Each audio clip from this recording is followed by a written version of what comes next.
আমাদের এই ঘরটাকে কেবলা বানানো মানে কি? এখানে নামাজের আয়োজন থাকা। আচ্ছা, আমাদের ঘরবাড়িগুলোতে আপনি দেখবেন যে আপনাদের এবং আমাদের ঘরবাড়িগুলোতে নামাজের জন্য কোনো জায়গা নাই। একজন মেহমান আসলে কোথায় নামাজ পড়বে কেউ জানে না, অথচ আপনার ড্রয়িং রুম আছে, ডাইনিং রুম আছে, এরপরে কিচেন আছে, এরপরে কি চিলড্রেন রুম আছে, আবার ওই যে যারা কি বলে গেস্ট রুম আছে। রুমের অভাব নাই, কিন্তু কি প্রেয়ার রুম নাই, নামাজের কোনো জায়গা নাই, নামাজের কোনো ডেজিগনেটেড প্লেসও নাই। আপনার নামাজ পড়েন কই? ছোটোবেলা আমি দেখেছি, আমি আমার দাদিকে দেখেছি, মাকে দেখেছি, তাদের আলাদা কি একটা চকির মতো একটা থাকতো, চকির উপরে তার নামাজ পড়তো। এখন আমাদের ওগুলো কই? এরা তাদের সংস্কৃতি ছিল, কারণ এরা জেনেছে যেটা তাদের করতে হবে। কিন্তু আধুনিক এখন ফেরাউনি সংস্কৃতি আইসা এটাগুলো সব উল্টে পাল্টে দিছে। সব কিছু থাকে কিন্তু নামাজের কোনো জায়গা নেই, নামাজ পড়ার কোনো জায়গা নেই। আপনি কোথায় বসে একটু মনোযোগ সহকারে নামাজ আদায় করবেন বলেন তো? এখানে পড়তে পারেন না, এখানে আপনার স্বামী আছে, অথবা বাবা আছে, অথবা ভাইয়েরা আছে, ওইখানে মা আছে, ওইখানে বোনেরা আছে, ওইখানে সন্তানরা আছে, ওইখানে আত্মীয় স্বজন আছে, ওইখানে মেহমানরা আছে, কোথাও নামাজ পড়ার কোনো জায়গা নেই। অথচ আল্লাহ বলেছেন তোমরা এটাকে কেবলা বানাও।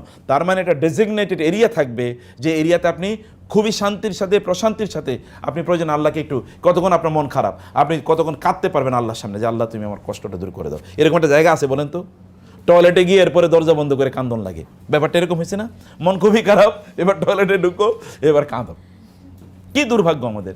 এটি আমরা যেন না করি, মানে আমাদের এই জায়গাটিকে যেন আমরা, মানে আমাদের যেন এই জায়গাটিকে যেন আমরা পরিবর্তন করি, সেটাও আমাদের জন্য খুবই গুরুত্বপূর্ণ। অতএব নামাজের একটা জায়গা থাকা, বা কোরআন তেলাওয়াতের জন্য একটা জায়গা থাকা, তাসবিহ তাহলিলের জন্য একটা জায়গা থাকা, এরকম একটা জায়গা আমাদের তৈরি করতে হবে। এরকম একটা জায়গা আমাদের ঘরগুলোতে, বা আমাদের ঘরগুলোকে যদি আমরা মসজিদে রূপান্তরিত করতে চাই, এটা করতে হবে। রাসূলুল্লাহ সাল্লাল্লাহু আলাইহি ওয়াসাল্লাম বলেছেন, লা তাজআলু বুয়ুতাকুম কুবুরা, তোমরা তোমাদের ঘর বাড়িগুলোকে কবর বানিও না। তার মানে কি? ইজআলু হাজ্জাম মিন সলাতিকুম ফি বুয়ুতিকুম, তোমাদের কিছু নামাজ তোমরা ঘরে পড়ো। আপনারা তো আপনাদের ঘরে নামাজ পড়বেনই, কিন্তু আমরা বলেছি যে নামাজের জন্য যেখানে ঢুকলে আপনার মনে হবে যে এটা একটা প্রেয়ার রুম, যেখানে ঢুকলেও মনে হবে যে আপনার এখানে আল্লাহর কথা মনে পড়ে যাবে, এরকম একটা জায়গা তৈরি করা, এটা আপনাদের জন্য খুবই গুরুত্বপূর্ণ। এবং অন্যান্যরা, মেহমানরা যদি আসে, তারাও যেন এরকম একটা জায়গা তারা যেন পায়, সেটা করতে হবে। নামাজকে আল্লাহ রাসূল বলেছেন নামাজ হচ্ছে নূর।